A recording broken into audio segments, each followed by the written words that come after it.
আমি সকাল সকাল সব কাজ করে নিয়ে একটু বাজারে গেছিলাম। দেখো বাজার থেকে কি কি এনেছি। শিম, বেগুন, টমেটো, আদা, উচ্ছে, আর এখানে দুখানা ডাঁটা, ছোট আলু নিয়েছি, পেঁয়াজ আর মাছ।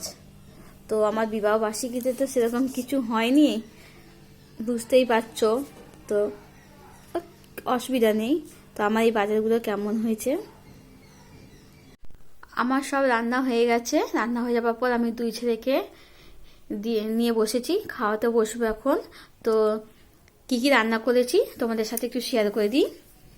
এই যেদিকে আছে সব কিছু সবজি দিয়ে মাছের ঝোল করেছি, ডাঁটা, আলু, শিম এসব দিয়ে। আর এখানে আছে তোমার উচ্ছে ভাজা, উচ্ছে আলু ভাজা করেছি। আর এই যে ভাত। চলো ওদেরকে খাইয়ে দিই, দিয়ে তারপর ফের তোমাদের সাথে কথা বলছি। গুড ইভিনিং বন্ধুরা। এখন আমার দুই ছেলেকে দেখো রেডি করে দিয়েছি। ওরা এখন বাবার দোকানে যাবে, দোকানটাও তো সামলাতে হবে আমাদেরকে। তো রেডি হয়ে গেছে, চলো আবার ফের পরে দেখা হবে।